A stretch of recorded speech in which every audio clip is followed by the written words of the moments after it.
your mother, good or bad, got her conditioning from her mother and her mother and then her mother. So it's like this ego is like kind of has a life of its own, and we're not conscious. So we kind of repeat the pattern from generation to generation. So that's a conditioning that's generational. And so we don't want to look at it as this terrible thing. In a way, it's like you're getting the opportunity to break the cycle.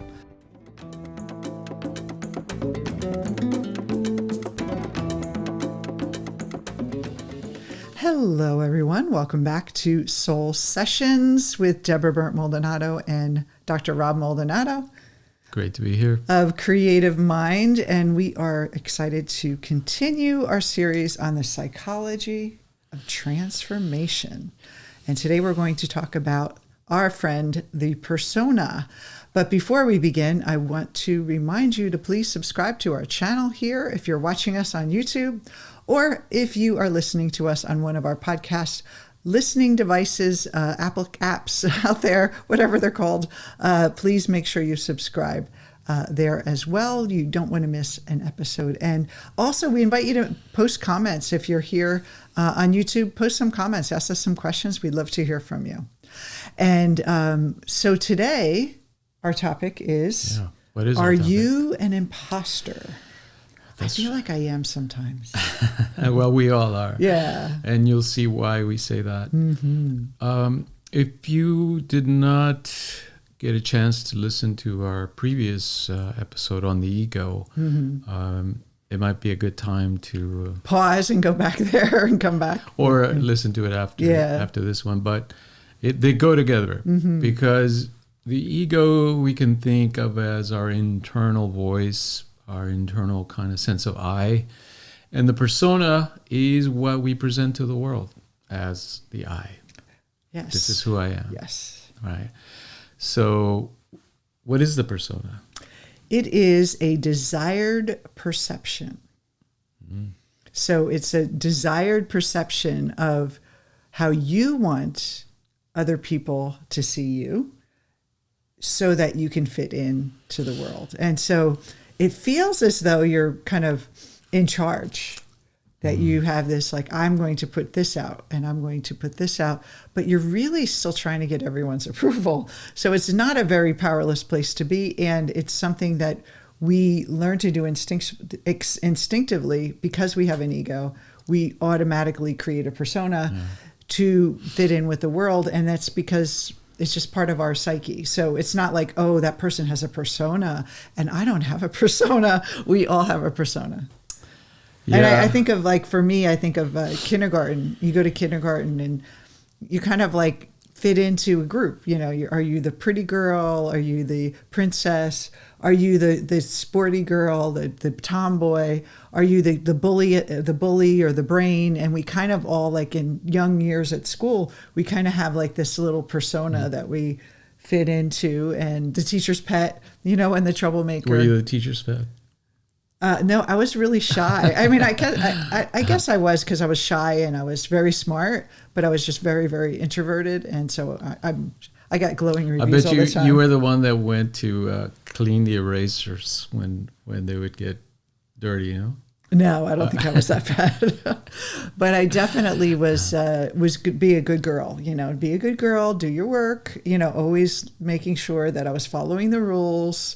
And but very shy, very, very quiet. I'm still a little shy. I was definitely nerdy. Yeah. I was a nerd. I know that's hard to believe because you're so cool now. Yeah, right. So this is a Jungian term, obviously, the persona. It was his spiel about personality. Personality is a whole school of a study in psychology.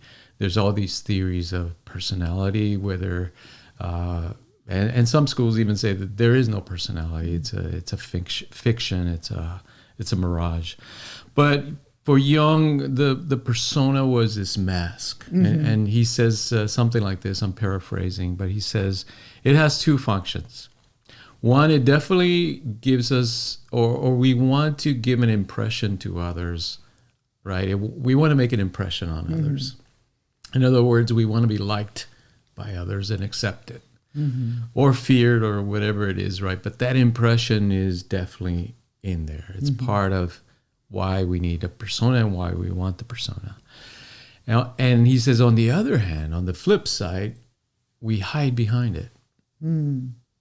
We hide behind it because it's a mask. It's like an armor in a way. Yes, right? Yeah. So it has those two functions. It gives an impression to others, and then we can hide behind it. So a famous Chris Rock, which is kind of controversial, but not him now with all his controversy, but his famous saying is that when you go on a date, you're not really being yourself, you're bringing your representative. And so any of you who've ever dated before, you're bringing your persona to that date. You're not bringing your real self. You're presenting, well, now we have online dating where you put your profile up and it tells you how wonderful you are, the impression you want to make. And we do this all the time with everyone. We go for an interview. We're not going to say, oh, I really don't like working and I hated my last boss and I'm kind of lazy sometimes. No, we're like, I can do the job and I'm good. And you create this persona of I have it all together. So it's like we use it to survive, which of course, like if you revealed your deep, dark secrets on a date or to someone else, they might not be accepting of that. Yeah. So it does work in a way, but then we forget that we think that's who we are. We think that function of persona is really who we are. Yeah, it certainly feels that way. Again, because if we go back to the ego as our internal sense of I, our persona seems to be what represents that I to others and how we interact with others. It gives us a bridge to the social world, a way of presenting ourselves, a way of identifying ourselves in the group. So that people kind of know, right, and who we are and what we're about through this persona. But ultimately, I mean, what's interesting is that it's very malleable because we are one way with our friends, another way with our colleagues, another way with our parents, on and on. Partner. At work, we're different than when we're relaxed and hanging out. So is the persona a solid fact of our existence? No, it's very much an emergent property of our ego. Our ego makes it up, constructs it, maintains it, and it maintains it very well through these defense mechanisms. So it'd be good to mention just a few of the defense mechanisms that the ego uses to maintain the persona, to keep it together. And I think that we, when we're in pain and we have relationship issues, it points to the persona. It points to my reputation is at stake here. You know, like it stops us from doing things or saying the truth. Because you don't want to ruin your reputation, and it also hurts when we think someone thinks bad about us, you know? So it's that reputation protector. It's like our fixer. The persona is like the fixer. Make sure everything's still up and wonderful. And that's what PR agents do to the celebrities. They put a spin on things so that person keeps their reputation. They worry about. And so so one of the mechanisms is repression.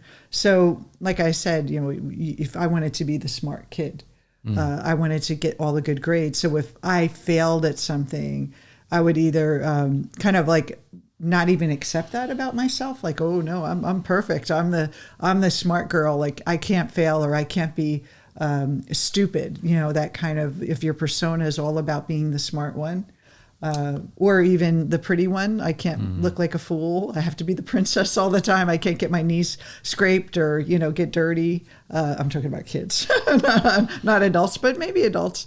That kind of, Child so we repress. psychology. Yeah, so we repress these like kind of urges or this like expression of us that is more authentic because we're afraid people won't like it. Like sharing our deep feelings, we repress them. And then a lot of times we repress them from ourselves, that we hide them from ourselves, our anger. I can't be angry. I'm a nice woman. I'm a nice person. Let me just push this anger, you know, away. and just let it be sitting there simmering.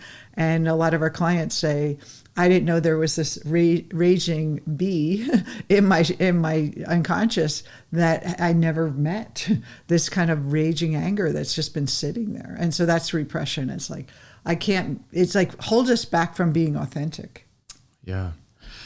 Yeah. So I was thinking while you were saying that in our language, right, we talk about saving face. Mm-hmm. Oh, yeah. That's what it means, right? That we always instinctually want to preserve the persona. Put our best face forward instead of the best foot forward. And we also kind of understand that others need to save face, meaning so we cut them some slack. We give them an opportunity to feel like they're able to hide what they need to hide from others and save face. Yeah, it's like I think a lot of times the persona, one of the main things is admitting you're wrong in relationships, because you're wrong is like, ooh, there's some, like you're bad if you're wrong.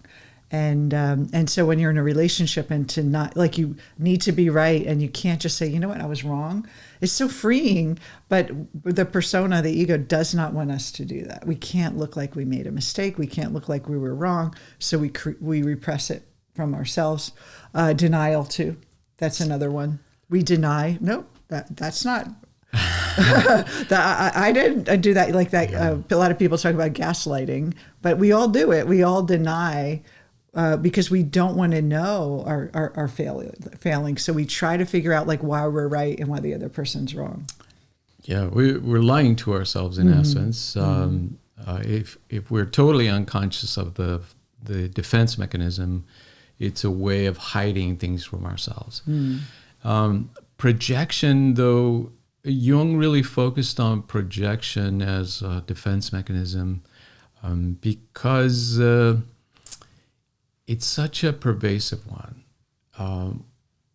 Whenever there's things that are unacceptable or that we feel are unacceptable about us, we tend to project them outward. And we see them in others.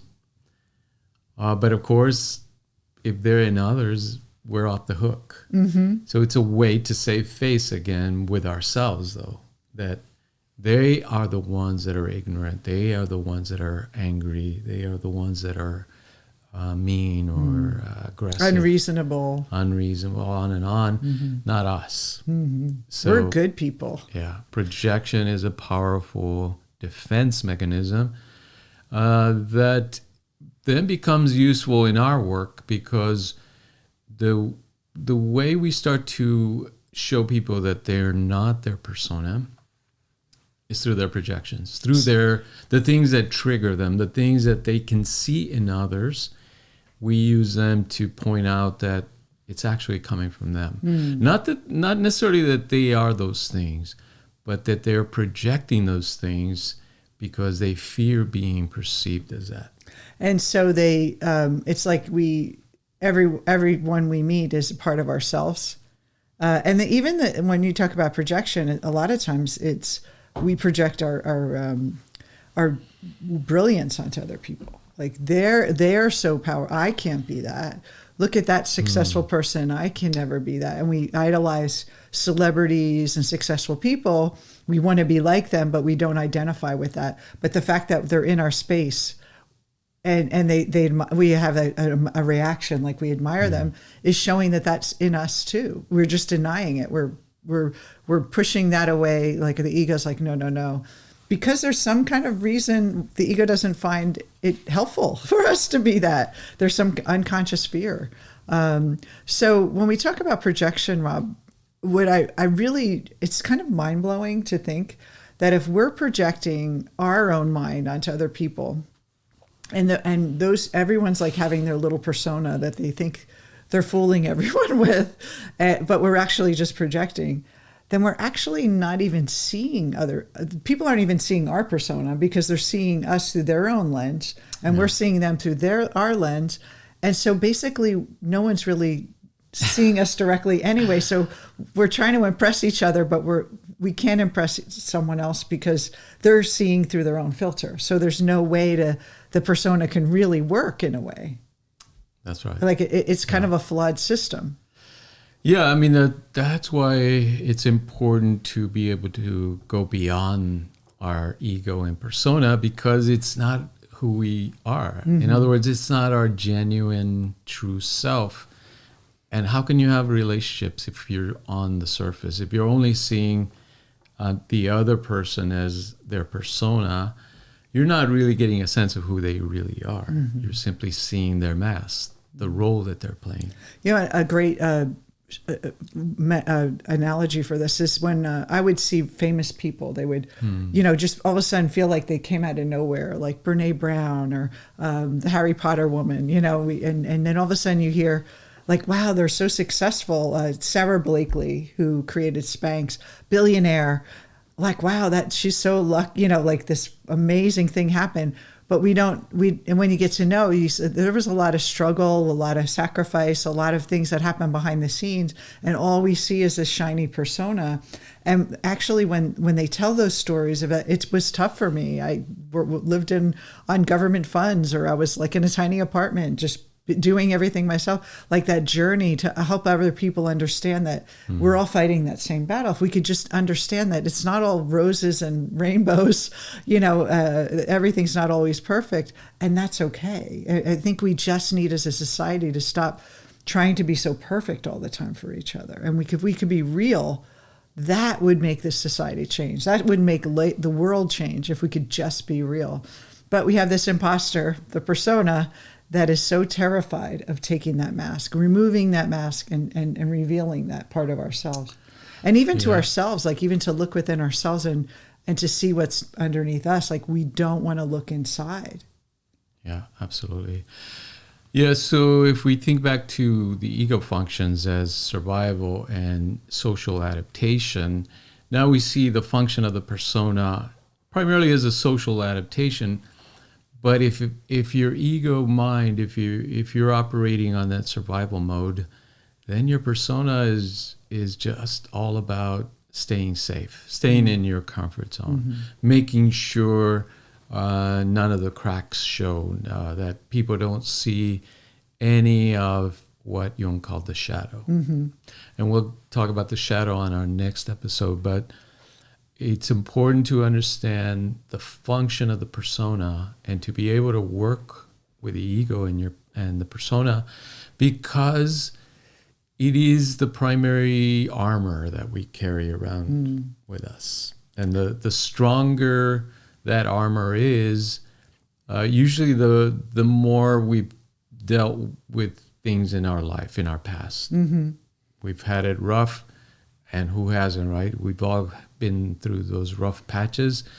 And so we build up very strong defense mechanisms and a very strong sense of, I have to keep up this persona at all costs, otherwise it feels like death. And if we don't come to terms with it, there's this concept of the inflated ego or persona that we end up, the more we push away what we don't want, the ego has to, the persona has to be more inflated. And then it becomes like, eventually it's going to have to pop. I mean, eventually you can't keep it going. And we see this happen with celebrities. We see this happen with business people that get caught up, politicians that get caught up in their own ego. And then it's like becomes this like inflated ego. And then they're kind of suffering so bad because it's like, oh, like it's almost snowballs, doesn't it? Into this kind of really uncomfortable place where you're really, really terrified of that persona. Like most of us don't get to that point. Like we feel uncomfortable, but those extreme cases where you're really inflated, then, you know, like, and I even see this too when back in the 90s, a lot of .coms would have their, people would have these important jobs and then they would get laid off. And then their identity was so tied to that title and that persona. And then they were lost without it. It was like that inflation. And then they had to really come to terms with who they are beyond that title and that office and that salary and that, you know, power. So it really is something that we should all look at and we see it magnified in bigger, the more public you are, the more big a public figure you are, the more pressure it is to keep that up. Yeah. And of course, what you're describing is what people call narcissism. Because inflation, that's what it is. Yeah. It's an overinflated ego and persona. But if we see it as a defense mechanism, then it makes a little bit of sense, right? That if people feel deep shame or that they need to protect themselves over and above what the ordinary person needs as far as protection, then they create this big persona, this big facade to hide behind. Mm-hmm. So it's a big personality, a big mask that they're wearing, but it's to protect a very fragile ego. Yeah. So their ego isn't strong. It's actually... It's the opposite. You think like a lot of people say that person has a big ego. No, that person has a small ego pretending to have a big ego, because it's like what I remember I know we saw The Wizard of Oz, the great powerful Oz, the big screen and the giant head and the big noise. And then there's a little guy behind little old guy behind the controls, scared and wimpy. And that's kind of what that is. That's at that extreme. And we all have that to some extent. There's a little part of us that's the ego's little mechanisms, like pulling the strings to make sure the persona looks good in the world. But then it can become extreme. So how does this persona, how does we get conditioned to have it? Like it's really from our experiences and like trial and error and finding out what works, or there's probably a part of it that's genetic as well, like a part of our personality that it's like innate in us that we naturally, like if we're funny, that becomes kind of part of our persona. Yeah. So we're all born with predispositions genetically, physically, right? Mm-hmm. But then we all go through, or most of us, let's say the majority of us, go through socialization with our family.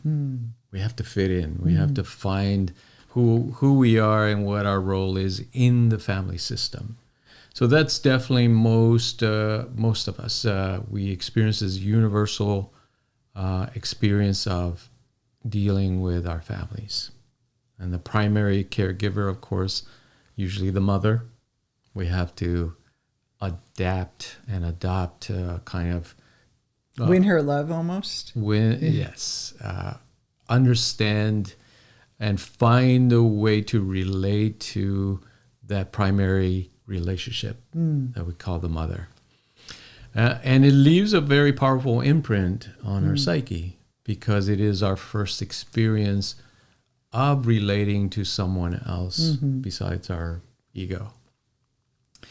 So that's a very important aspect of conditioning. And when we do inner work, when we take people through individuation, that's one of the things that we have to examine. Not in the sense of let's try to fix it or let's look at what went wrong. It's more a sense of what assumptions are you making about relationships and about the world and who you are based on those early experiences. So some people refer to that in pop culture as the mother wound, but it's it's not that it's a wound. It's more that it's a way we adapted and defended. And most likely, we always say this to our students, is that your mother, good or bad, got her conditioning from her mother and her mother and then her mother. So it's like this ego is like kind of has a life of its own, and we're not conscious. So we kind of repeat the pattern from generation to generation.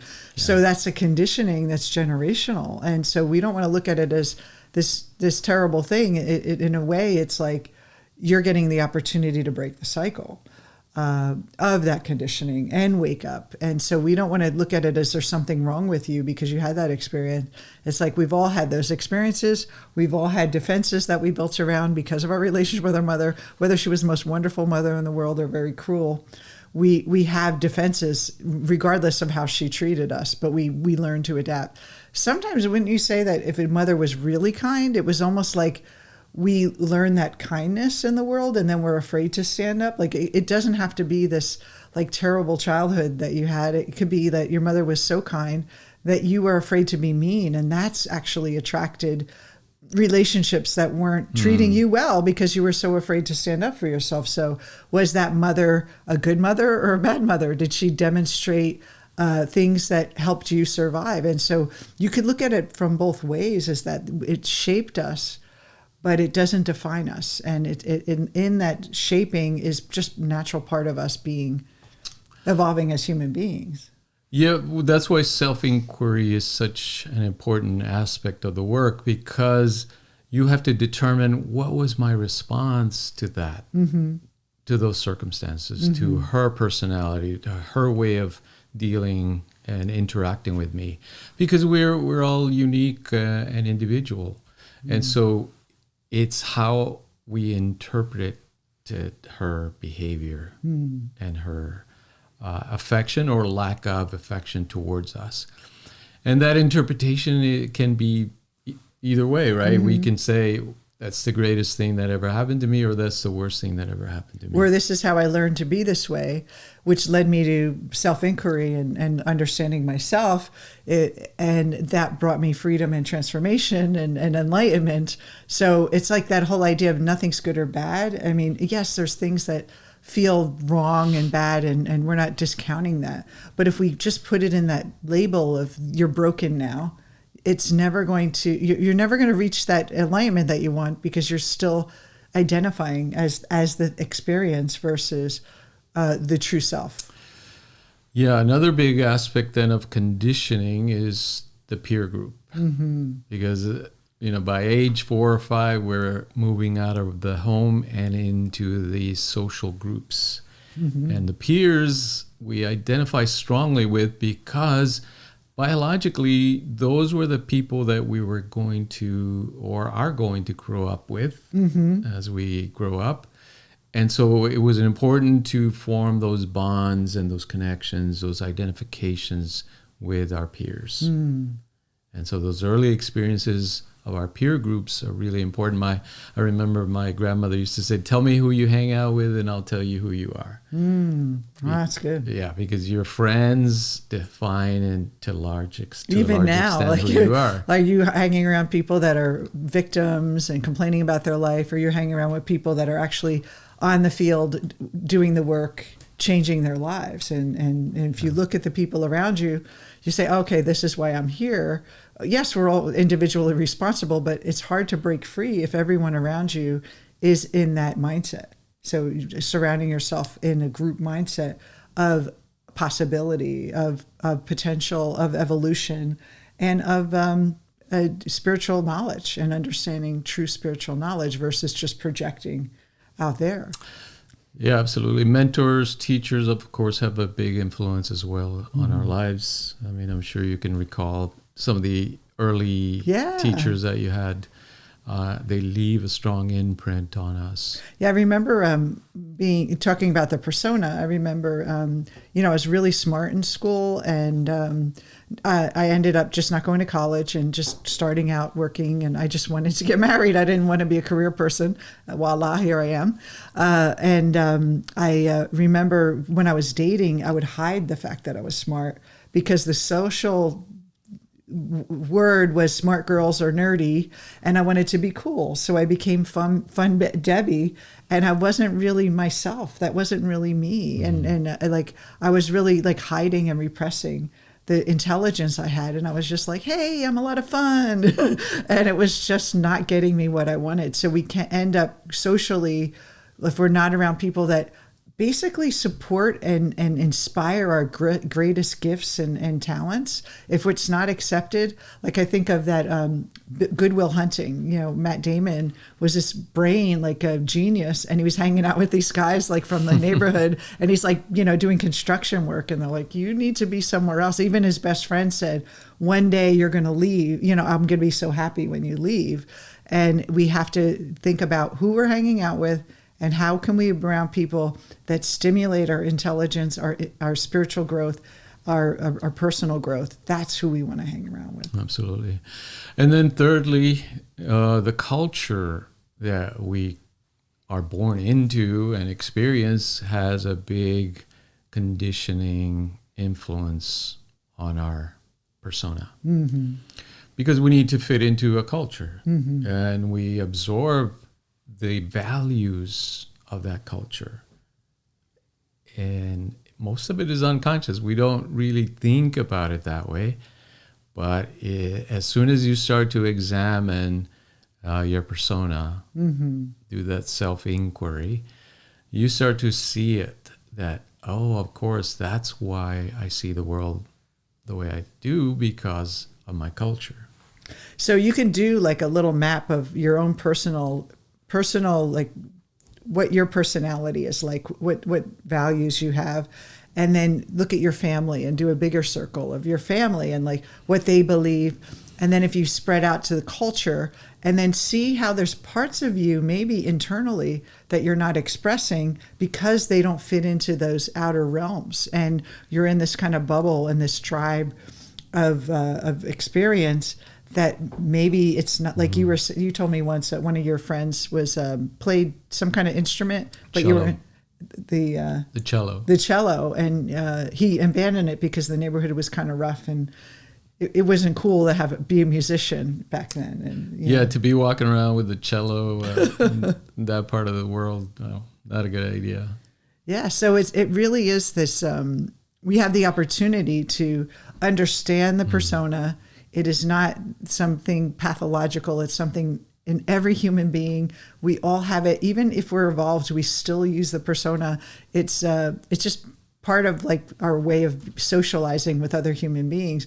But if we believe we are that, that's when the trouble happens. When we believe we are the persona, that we are this personality, this identity that the world sees, and that's who we are, that's where misery sets in and powerlessness sets in. So we want to see ourselves beyond that.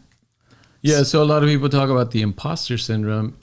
It's actually a good sign because it's showing you, it's prompting you from the inside that you're not your persona. Mm-hmm. There's nothing wrong with it. You're playing a role.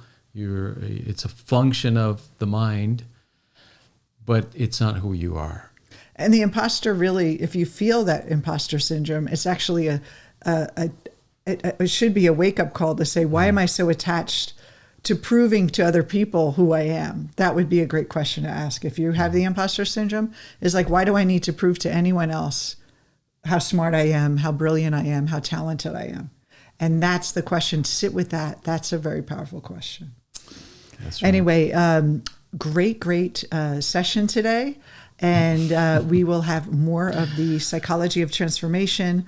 We hope this series really helps you understand where we can go with the mind, what the levels of the psyche, and how understanding ourselves through it's almost like if you want to understand the body, you got to understand the biology, you understand in physiology, you understand the makeup of the mind, so you can work with this wonderful, powerful tool that we have to live and experience the world and see it in a positive, empowering way. So next time we'll talk about the shadow, which is the bizarro persona. Yes, that's going to be a good one. So we'll see you next week.